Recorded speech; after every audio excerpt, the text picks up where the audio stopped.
Assalamu alaykum hörmətli görürmənlər. Görüb atqanlar Erkin Asiya Radiosu Uyğur bölümünün nəzər proqramısı. Mən Alim.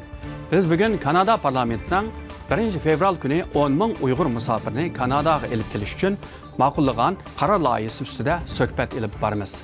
Biz bu münasibət bilan Dünya Uyğur Qurultayının rəisi Dolqun Eysa əpəndi bilan Dünya Uyğur Qurultayı Qanun Komitetining rəisi Mehmet Toxta əpəndi bu söhbətə layiq təklif qıldıq. Söhbətimizə xoş gəldinizlər.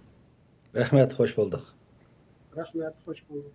Alı bilan unda biz Mehmet Toxta əpəndi bu 1 fevral günü hem de Kanada parlamentinin hem de bu qarar layihə hem de birdek ötdü.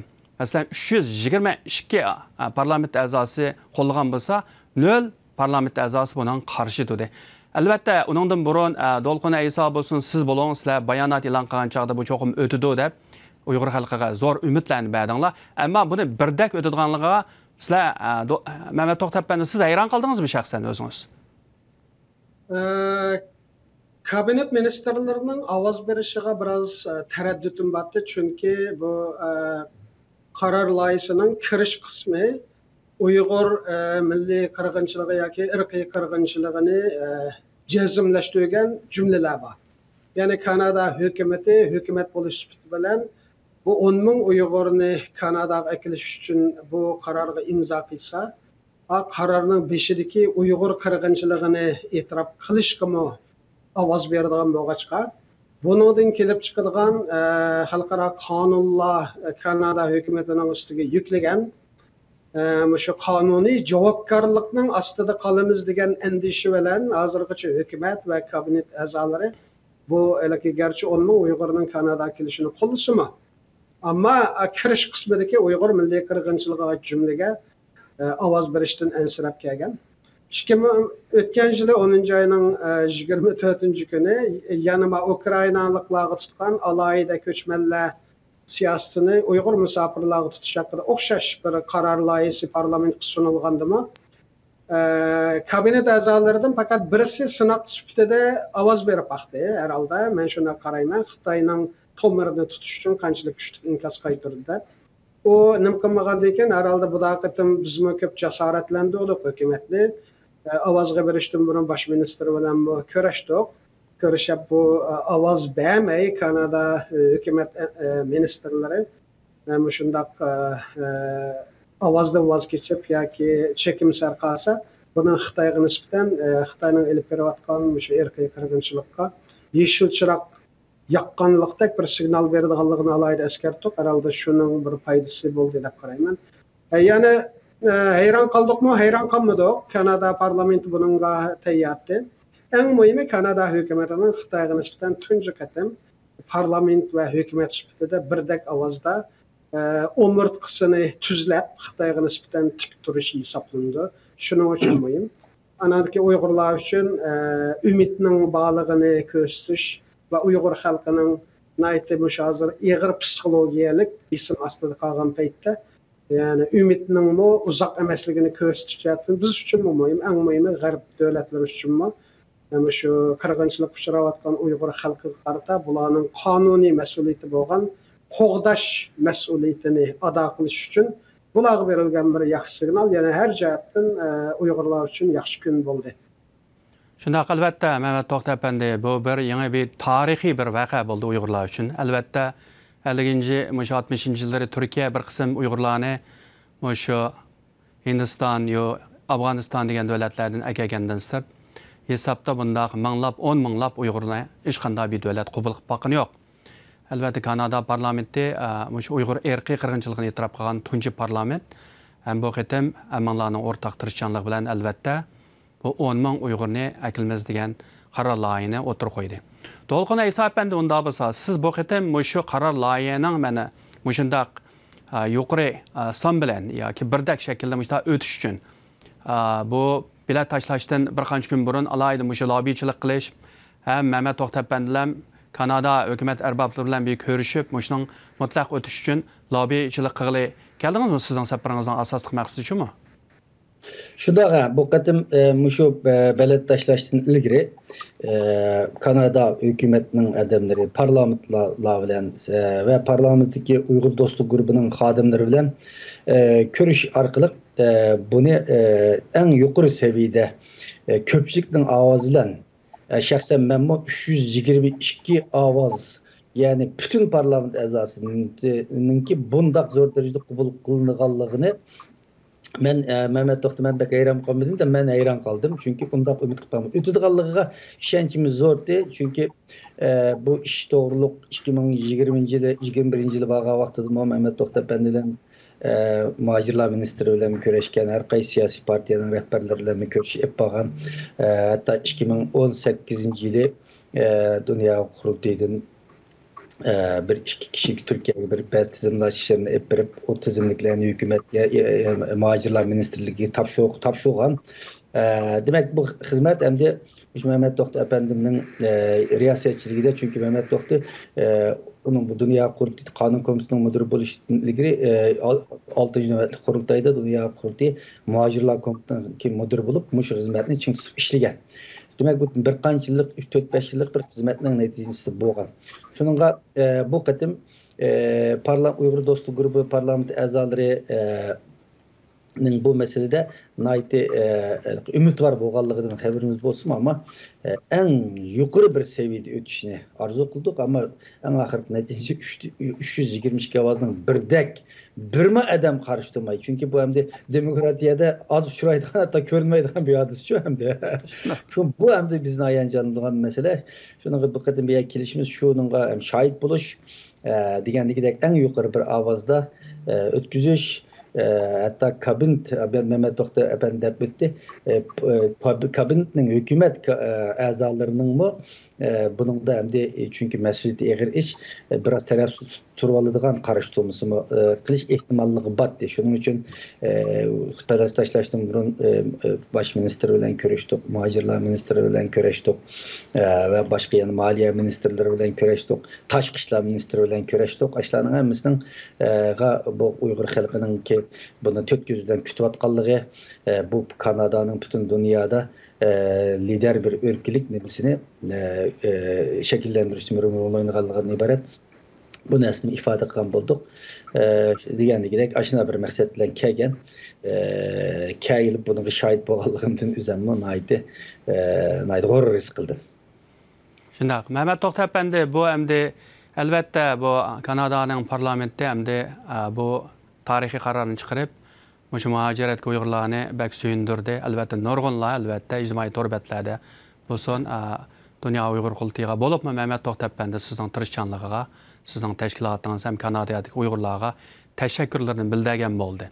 Endi bu qaror loyihasini qabul qilgandan keyin bu sizmi o'zingizning bayonotida u yerda bu boshini eshitib tushundingiz. Endi bu qanday boshlandi bu ish endi? Bu ikkinchi qadamda Kanada hukumati endi qanday qilib bu 10 ming Uygurni qanday shaklda, masalan, qancha yil vaqtda Kanadaga akildi deb qaraysiz? Bu başlangıç değişimimizin sebebi Kanada hükümeti ve Kanada parlamenti bu işini kılış hakkında bir iradesini bayan kıldı. Bu işini kılımız degen bir irade, bir karar oturuyor çıktı. Bu iş kılış kılmaslık degen sual mevcut emez.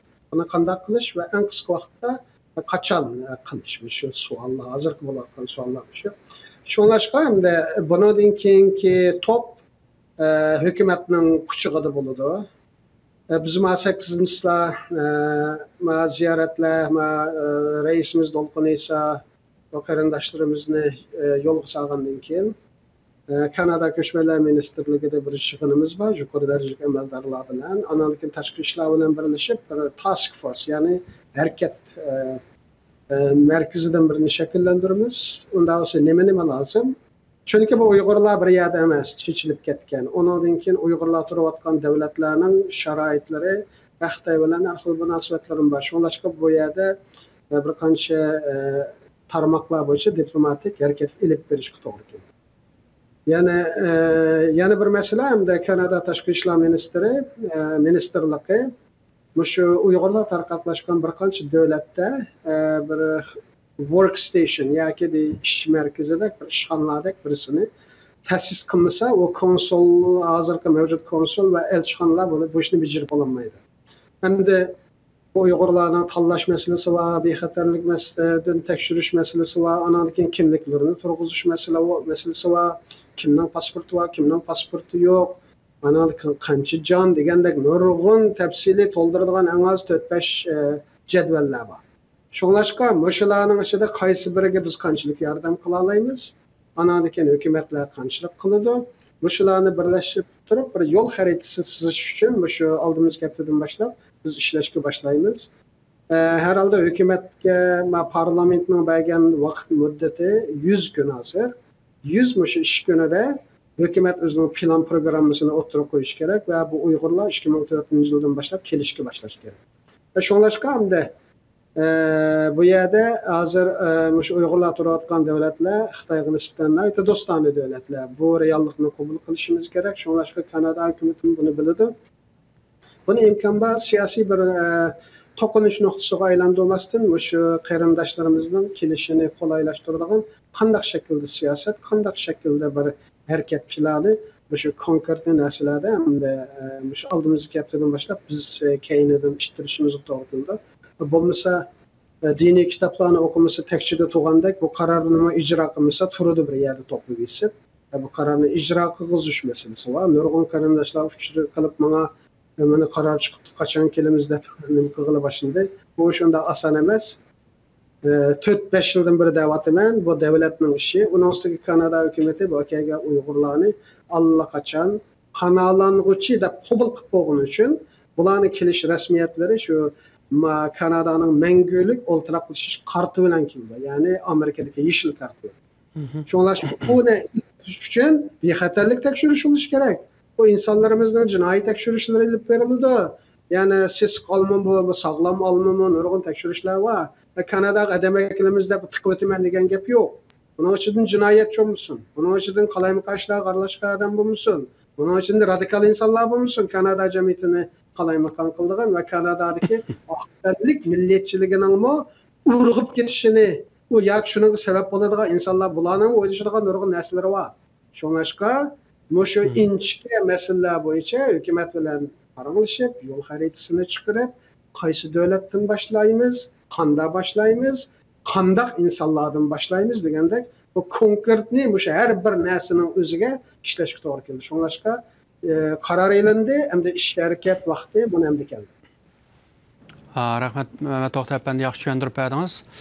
Do'st Dolqin Esa apandi bu masalan o'tgan yil 11-oyda Kanadaning bosh ministri Justin Trudeau Xitoy davlat raisi Xi Jinping bilan yig'in oraliqda bir tirkishib qoldi. U yerda Xi Jinping bu Justin Trudeau'ni xuddi bir boshlang'ich maktabining bir o'quvchisidek muomala qilib, bir silkib o'tib ketgan bo'ldi. Undan keyin masalan siz Kanadadagi Halifax bexatarlik munbiriga kelib qatnashdingiz. O qatnashdingizlar emas. U yerda siz Kanadaning davlat mudofaa ministri bilan bir sahna turib Uyg'ur irqiy qirg'inchilik masalasini o'tirib qo'ydingiz. Bu qitim hamda kelib Mehmet To'xta apandi qolganlar bilan birlikda Justin Trudeau apandi bilan Kanadaning bosh ministri bilan ko'rishdinglar. Ko'rishgandimi albatta chiqqan rasmlarda nihoyat qizg'in, nihoyat yaqin. Ham xuddi Justin Trudeau apandi sizlarning do'stinglardek, sizlarni bir bag'riga besib tushgan rasmlar chiqqan bo'ldi. Sizningcha hamda bu Kanada hukumati hamda garchi albatta Xitoy hukumati bilan chiroyli yaxshi bir munosabat qurishni xohlaydi, ham davomlashtirishni xohlaydi. Shunda bo'lsa ham Xitoy hukumatining Kanada hukumatini bo'lib Kanadaning bosh ministri Justin Trudeau'ni bunda silkib, bunda hurmatsizlik qilganning bir natijasi deb qaramsiz buni. Biroq ham bu Kanada hukumati hamda hatto bosh ministrning Uyg'urlarni qo'llab, uning Uyg'urlarning kelishi ham sizlar bilan chiroyli ko'rishni. Elbette bunun da mühim rol oynadı deb o'ylaymiz. Çünkü Kanada dünyada 7 devletlerge a'zo bo'lgan G7 devletining birisi.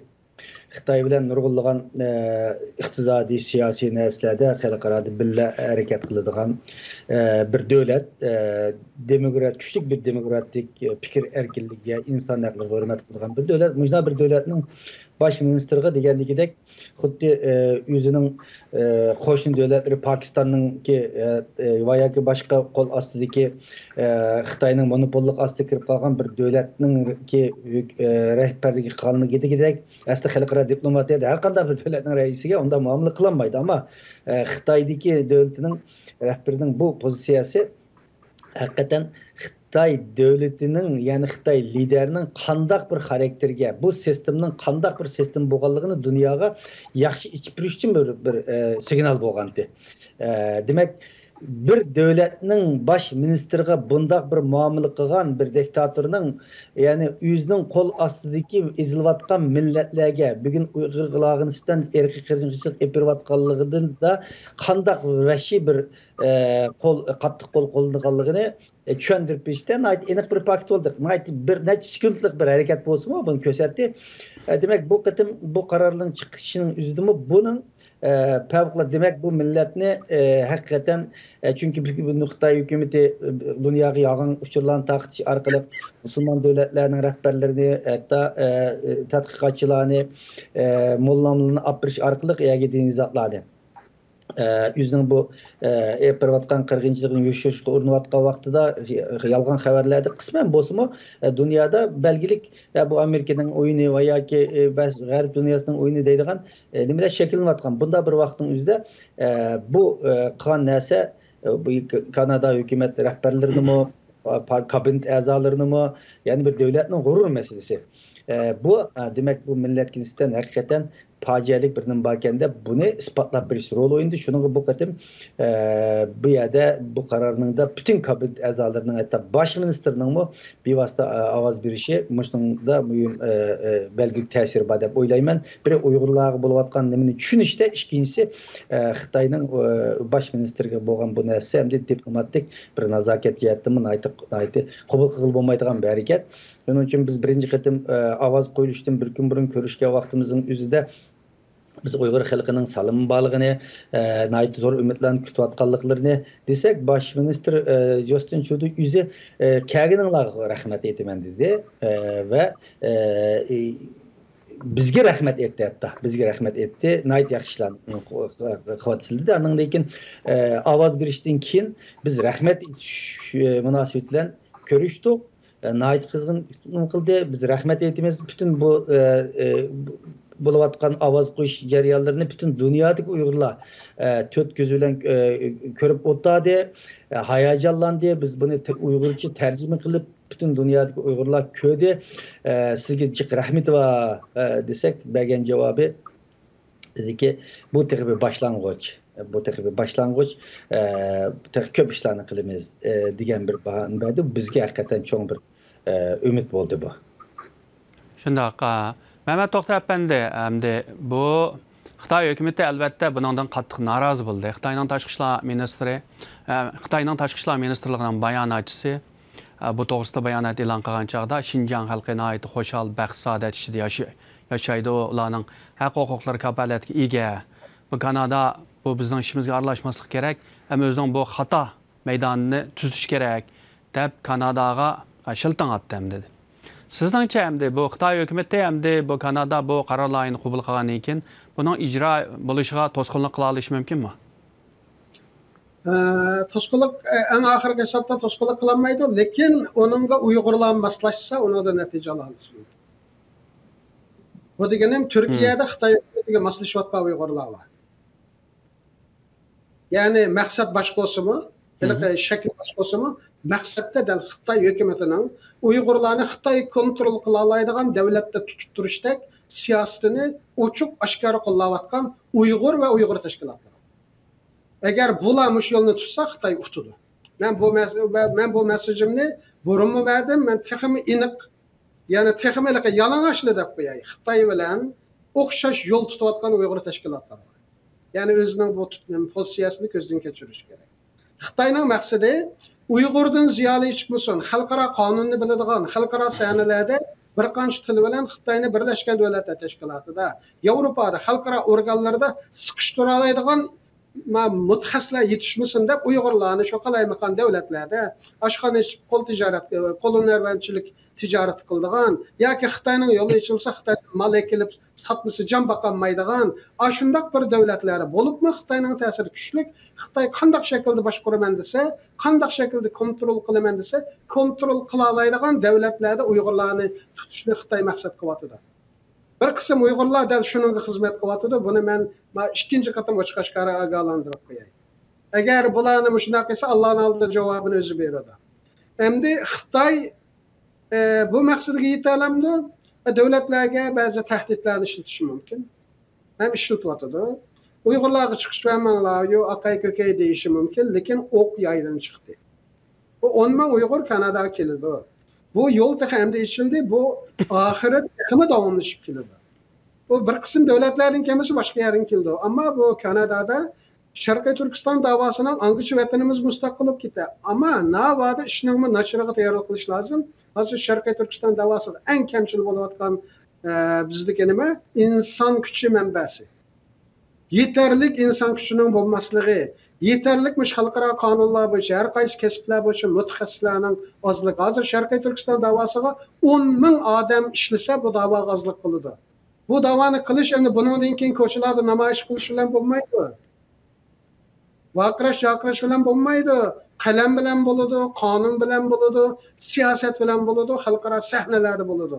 Xitoy hukumatining ko'ziga qadilib turib, o'xshash xalqaro sahnada gelene şu paktlar orqali sıkıştırıp, şu vatanda lagerda şehit olgan qarindoshlarımızın hesabını so'rash bilan bo'ladi. Buni qilish uchun inson kuchi lozim. Buni qilish uchun mush g'arb dunyosining, bo'libmi Kanadada muharib jihatda dunyoda ikkinchi va uchinchi o'rinda turadigan kuchlik muharib sistemasi bo'lgan, inglizcha, fransuzcha qo'sh til bilan kuchlik muharib nimasi bilan ta'minlaydigan shu davlatlarda insonlarimizni yetishtirishimiz lozim. İnsanlarımızdan generallar çıkış lazım. NATO'nun ölçümünde generallar müşahede yetişiyordu. Her xil kesip boyunca advokatlarımız, her xil kesip boyunca iqtisodşünaslarımız, siyasetçilerimiz, diplomatlarımız müşahede yetişiyordu. Muşunda bo'lganda biz Xitoy bilan hesaplasha olamiz.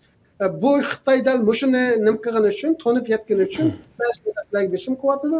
Ana degan bizning o'zini bilmaslikka sunniy inqilobchilarimizmi xuddi Turkiyada ep qolsa bu Uyg'urlarni bir narsa bo'ladi.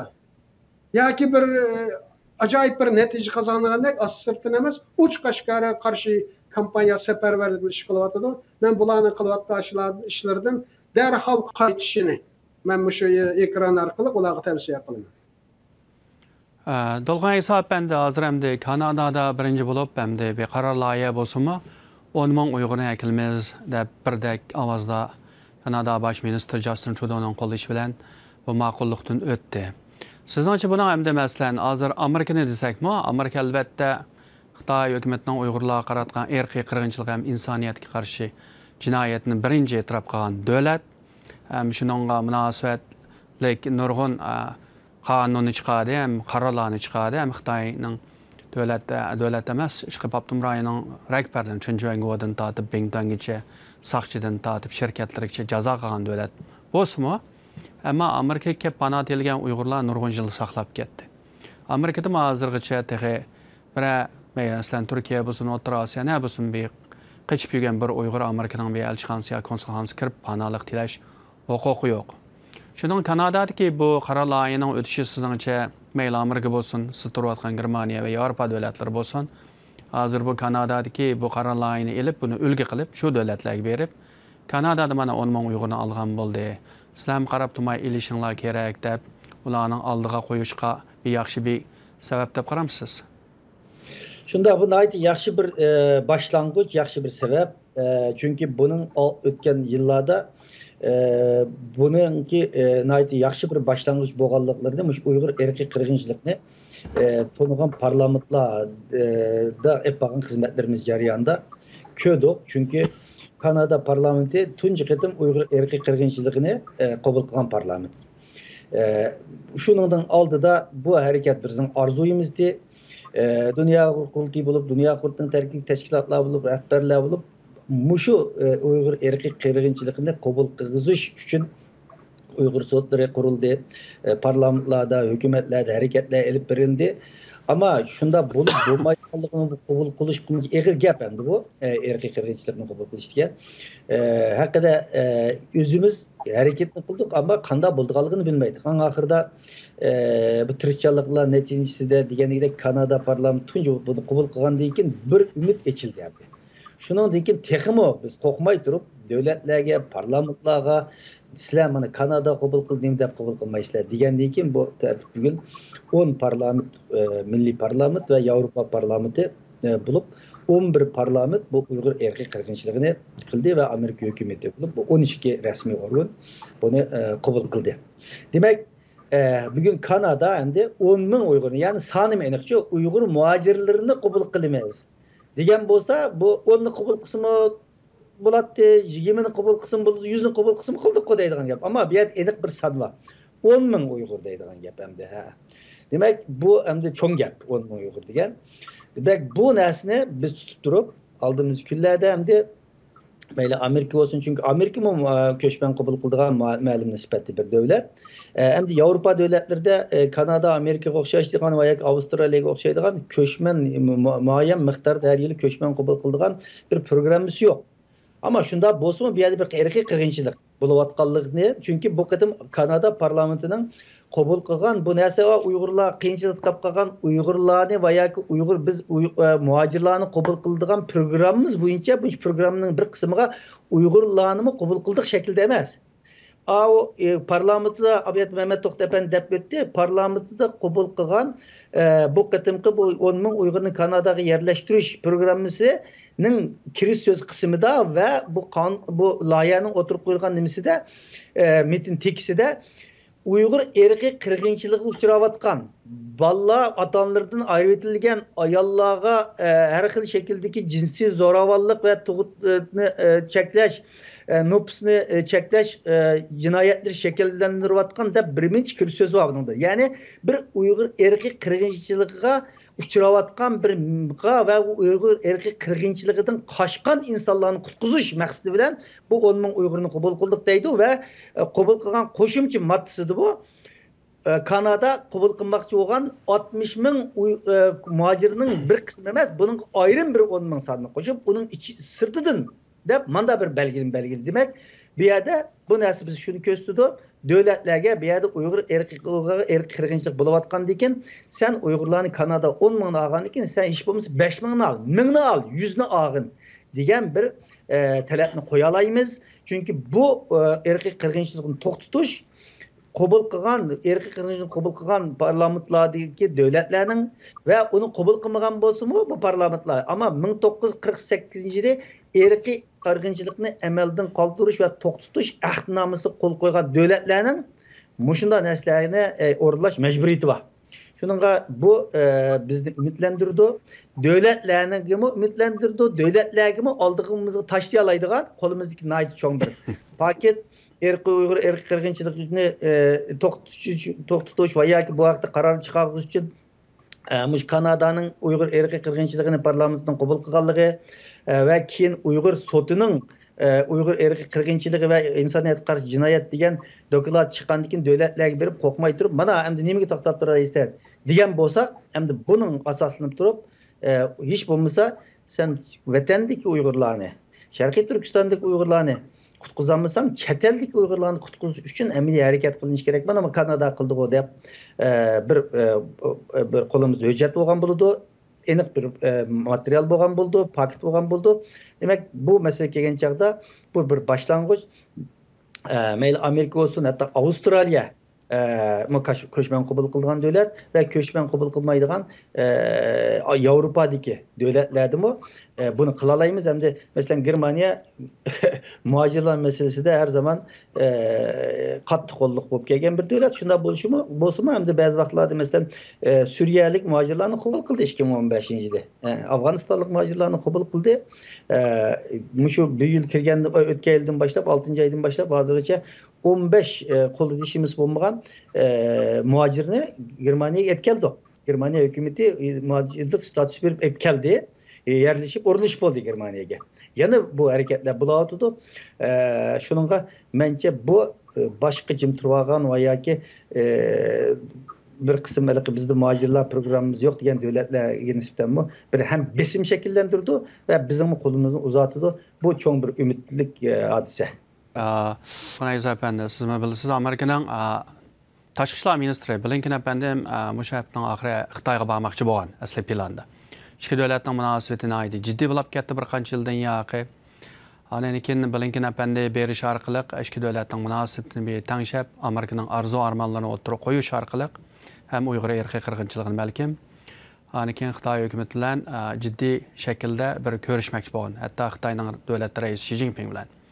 Ammo 2 kun mobaynida Xitoy hukumati bir emas 2 sharni Amerika, Kanadadan Amerikaga kelib Montana shtatiga hozir. Kanada degan birisi bor o'xshaydi hozir. Amerika va Kanadani bu josuslik sharlar yuqori ustunlik tuturgan tekshirishga kelgandan keyin bu natijada Amerika bilan Xitoy orasida yana bir jiddiy munosabat buzilib, Blinken apandi o'zining Xitoyga qaratgan ziyoratini kechiktirgan bo'ldi. Shuningga Mehmet To'xta apandim bu Justin Trudeau apandi Xi Jinping bilan ko'rishganda, o Xi Jinping kichik bolani silkagandek silkagan bo'lsa, hozir hamda Amerikaning Tashqi ishlar ministri Blinken apandi bu Xitoyga hamda menish harpista bu Xitoy hukumati Amerika bilan Kanadaning osmoniga bu josuslik sharlarini qo'yib berishi natijasida sizningcha bundan keyin Amerika bilan hem Kanadaning Xitoy bilan bo'lgan munosabatlari yumshashga boshlash mumkinmi? Bo'lgan sari tirkishib menish mumkinmi? Kanada nuqtasidan texmo yaxshiroq analiz qilish imkonim bor.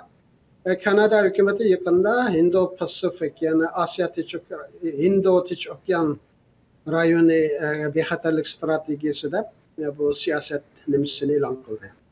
Bu Xitoyning dengiz orqali kengaymichiligining birinchi bekiti shu Indo-Pasifik okean.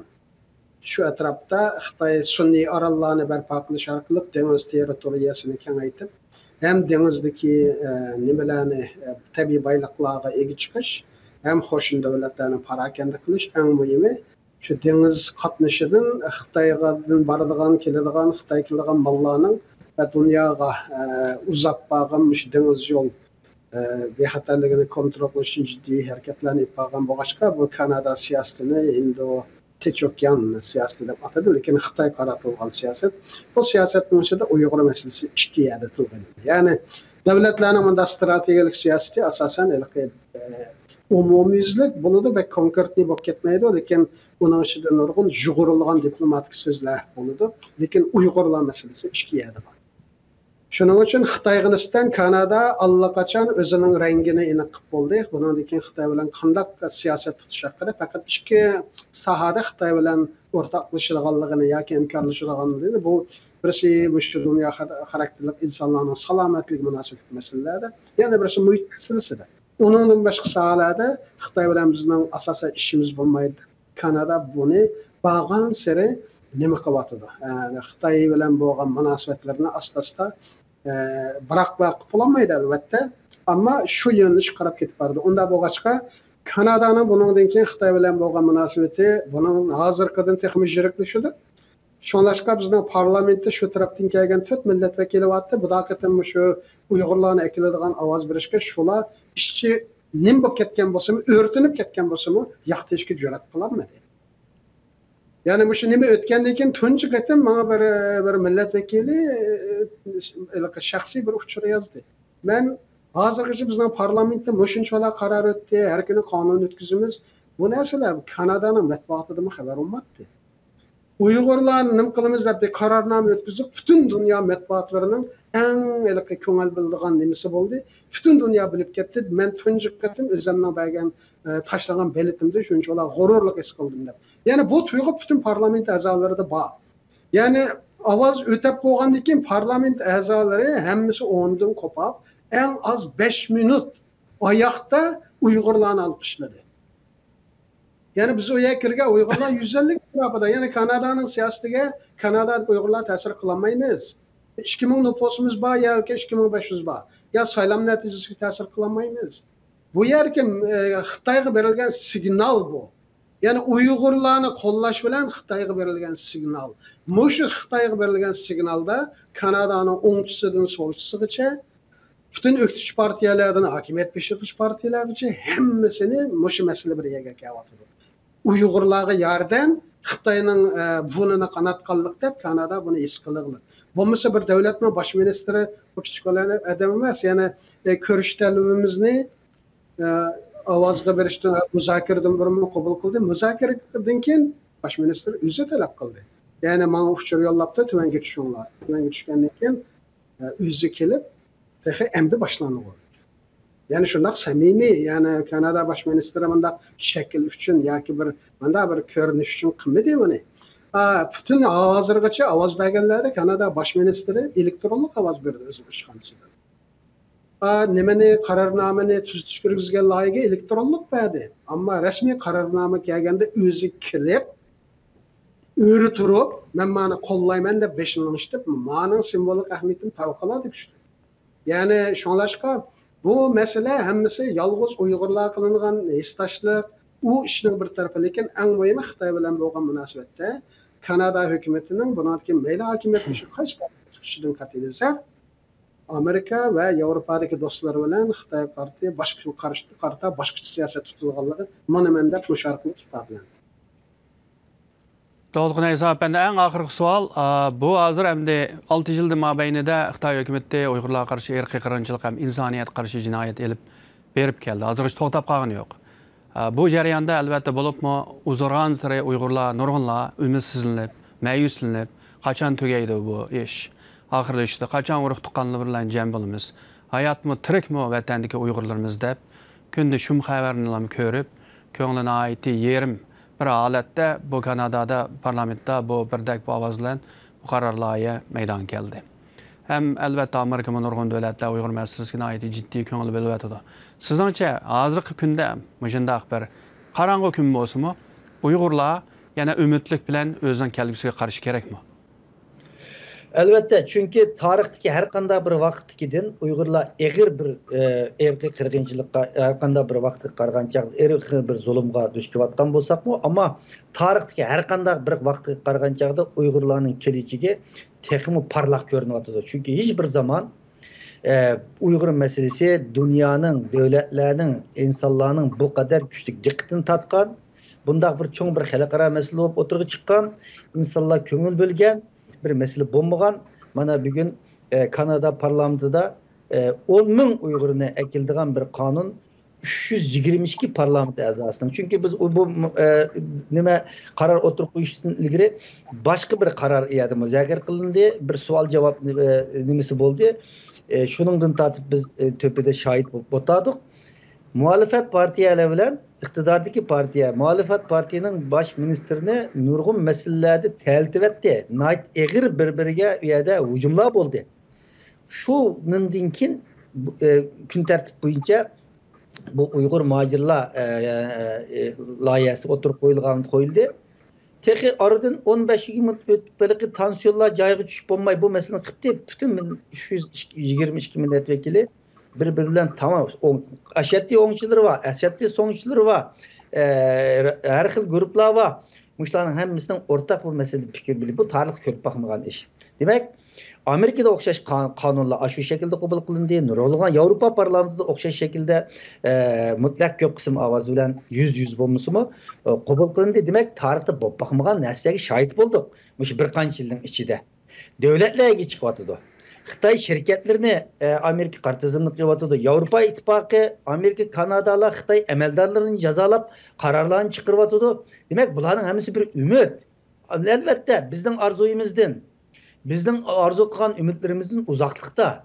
Ama iş kadem basqış bilen birden boludu. Muşu dereceye kildiğanlığını mı nurgulgan insanlarımız xiyal qıp bakmagan ümitsizlik içinde. Şununla yalnız birden ümit kılışıyla yetmeydi ama hizmet kılış gerek. Hareket kılışımız gerek. Hem de Amerika, Kanada, Germaniya, Avrupa ittifak kıpırdı. Dep puhlap yazsak kıpırmaydı. Tabii kıpırdı bulanın kıpırlar. Ama bulanı uygutuş, gıdıklaş, hareket kılış. Muşu çıkan kararlar özlüğüden bopkagan veya ki bulmasa bula iş çağırıp gidip koygan.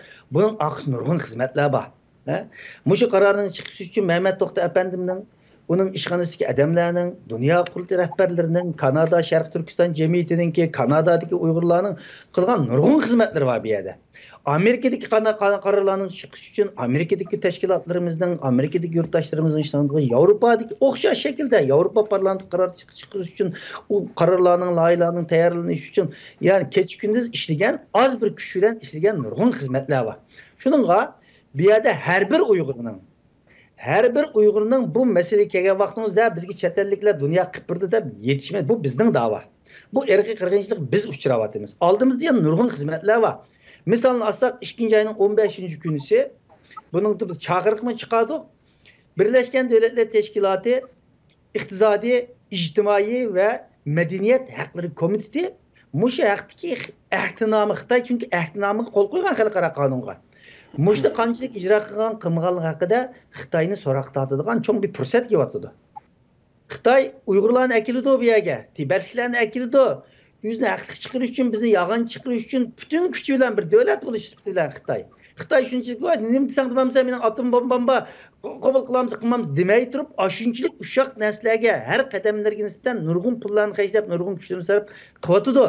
Demek muşna vaktimizde Uygurlar özümüzün irademizni oturup koyalışımız gerek. Ama bu mesele kelgan vaqtda oldi bilan ümit kutish bilan birga o'zimiz nima qildik deb o'zimizga o'zimiz savol qo'ydigan, o'zimizni o'zimiz tarozi qo'ydigan bir vaqt to'g'ri. Chunki bu da'vo bizning da'voyimiz, bizning xalqimiz uyladi.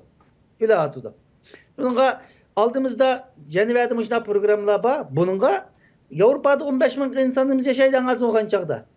Bir aileden birisi gelse, iş bulmasa 5 bin adam şey kiralışımız gerek. Qarayımız qanchalik insan keladi. İşimde ruhsat so'rayapman. Bir kunlik pulim ketdi ekan.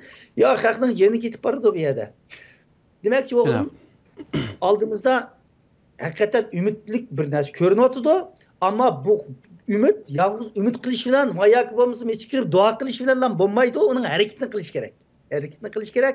Buning uchun Uyg'urlar bunga tayyor turishimiz kerak, umid bilan birga.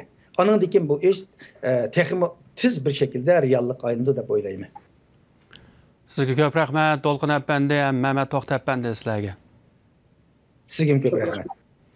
Hurmatli ko'ruvchilar, bugungi programmamiz bu yerda oxirlashdi. Kelasi hafta ko'rishguncha xushvaqt bo'ling.